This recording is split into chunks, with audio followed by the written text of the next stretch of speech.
बघा आपण पाचवी नवोदय साठी आपल्याला कोणतं बेसिक लागणार आहे याचा आपण अभ्यास करायचा। समजून घ्या नीट आपल्याला काय काय पाहिजे। नवोदयची परीक्षा ही आपली जीवनातील एक महत्त्वाची परीक्षा आहे, अवघड परीक्षा आहे, तिची आपल्याला तयारी करायची आहे। मग यासाठी आपल्याला काही बेसिक लागणार आहे। कोणतं बेसिक आहे ते आधी आपण समजून घेऊ। बघा नवोदय बेसिक हे आहे आपल्याला, यामध्ये काय काय आहे। पहिल्यांदा बघा 1 ते 30 पर्यंतचे वर्ग विद्यार्थ्यांनी पाठ करायचे। वर्ग आले की वर्गमूळ येतात। वर्ग सगळ्यांनी 1 ते 30 पर्यंतचे पाठ करायचे आहे। वर्ग माहिती ना आपल्याला, त्याच संख्येला गुणल्यास वर्ग मिळतो, माहिती का नाही तुम्हाला सगळ्याला। ते वर्ग 30 पर्यंत याच्यात आपल्याला पाठ करायचे। त्यानंतर दुसरा अभ्यास काय आहे बघा, 1 ते 15 पर्यंतचे घन माहिती, घन 1 ते 15 पर्यंत। आता घनाचा भाग त्याच्यातून कमी झालेला आहे, परंतु एक आपल्याला ज्ञान मिळावं म्हणून आपल्याकडे ते असावं, कुठेतरी तो लागेल तुम्हाला। 1 ते 15 पर्यंतचे घन पाठ करणं काय आपल्याला अवघड नाही। एका संख्येचा 3 वेळा केलेला गुणाकार त्याला काय म्हणतो आपण, घन असे म्हणतो। त्यानंतर 30/300 पाढे पाहिजेत बघा। 2 ते 30 पाढे असणं गरजेचं आहे। पाढे कशासाठी लागतात रे, कोण सांगतो बरं? 30/300 पाढे का बरं गरजेचे? पाढे पाठ असतील तर तुम्हाला काय रे आदर्श, पाढे पाठ असल्यावर वर्ग येते। छान, बरोबर आहे। पाढे पाठ असल्यास गणित पटपट करता येतात, आहे की नाही? म्हणजे आपलं चुकत नाही। ही नवोदय आपली स्पर्धा परीक्षा आहे। मग स्पर्धा परीक्षा असल्यास आपल्याला काय करावं लागेल, कमी वेळेमध्ये उत्तर शोधावी लागतील। वेळ मर्यादित असतो का नाही, म्हणून आपल्याला पाढे पाठ असणं गरजेचं आहे। त्यानंतर चौथं बघा, 2 ते 12 विभाज्यतेच्या कसोट्या। कसोट्या माहिती आहे तुम्हाला? कसोटी एक अजब प्रकारची जादू आहे की नाही। एखाद्या संख्येला भागाकार तर करायचा नाही आणि न भागाकार करता तुम्ही सांगू शकता की या संख्येला भाग जातो किंवा नाही। याला आपण काय म्हणतो, विभाज्यतेच्या कसोट्या असे म्हणतो, आहे का नाही। 2 ते 12 पर्यंत विभाज्यतेच्या कसोट्या। त्यानंतर बघा कसोट्या सगळ्या पाठ करा। 2 च्या आहे, 3 च्या आहे, 4 च्या आहे, 5 च्या आहे। त्या सगळ्या कसोट्या तुम्हाला इथं शिकवल्या जातात आणि त्या करायच्या। दरवर्षी कसोट्यावर आधारित एक तरी गणित परीक्षेला आलेला आहे। मग तुम्हाला ते गणित सोपे जावेत म्हणून कसोट्या पाठ असणं गरजेचं आहे। त्यानंतर मूळ संख्या माहिती रे, 1 ते 100 पर्यंत किती मूळ संख्या आहेत रे? 25। अगदी बरोबर संदीप, छान, बरोबर आहे। मूळ संख्या आपण कशाला म्हणतो रे, ज्या संख्येला कोणत्याच संख्येने भागदार नाही त्या संख्येला काय म्हणतात, मूळ संख्या असे म्हणतात। तर तुम्ही त्या मूळ संख्या पाठ करा। 2 आहे, 3 आहे, 5 आहे, 7 आहे, 11, 13 अशा खूप मोठ्या आहेत। त्या सगळ्या मी तुम्हाला शिकवणार आहे, पण आधी आता लक्षात घ्यायचं। त्यानंतर समसंख्या, विषम संख्या, आहे ना। समसंख्या कशाला म्हणायचं, विषम संख्या कशाला म्हणायचं, हे देखील गरजेचं आहे।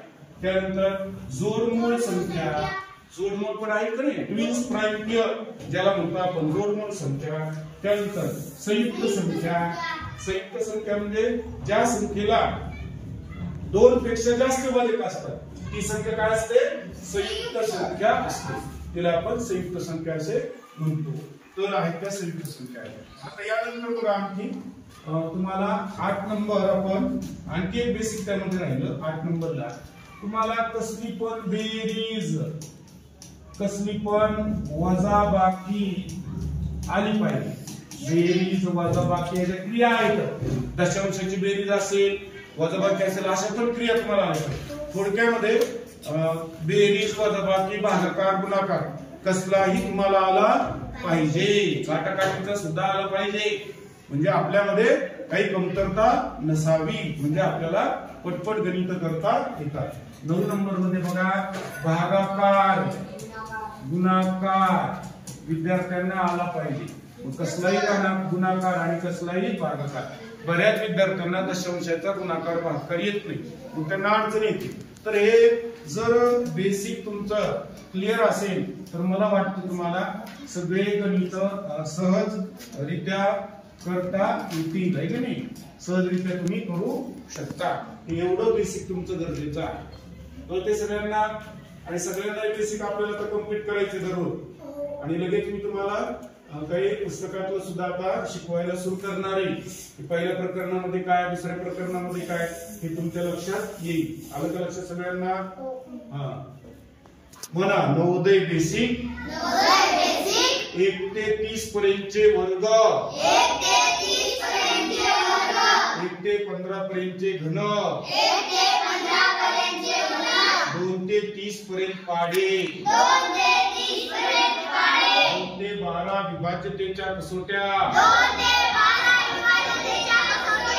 मूळ संख्या, समसंख्या, विषम संख्या, जोडमूळ संख्या, संयुक्त संख्या, बेरीज व वजाबाकी,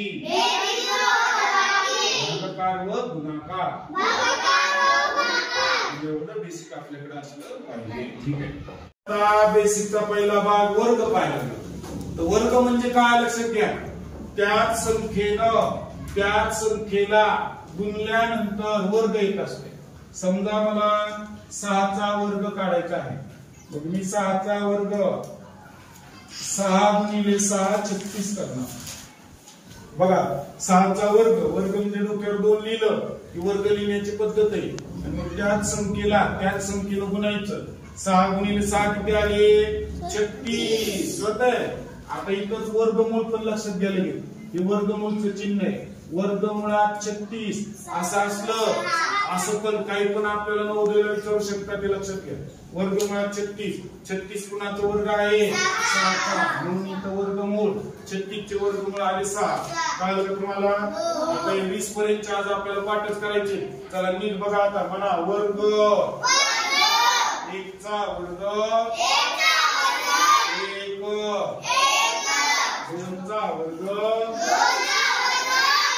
4, 3 चा वर्ग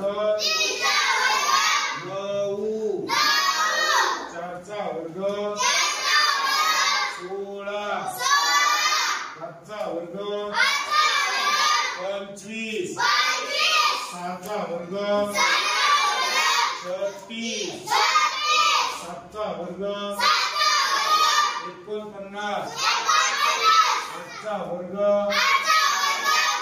64, 9 चा वर्ग 81, 10 चा वर्ग 100, 11 चा वर्ग 121, 12 चा वर्ग 144, 13 चा वर्ग 169, 14 चा वर्ग 196, 15 चा वर्ग 225, 16 चा वर्ग 256, 17 चा वर्ग 289, 18 चा वर्ग 324, 19 चा वर्ग 361, 20 चा वर्ग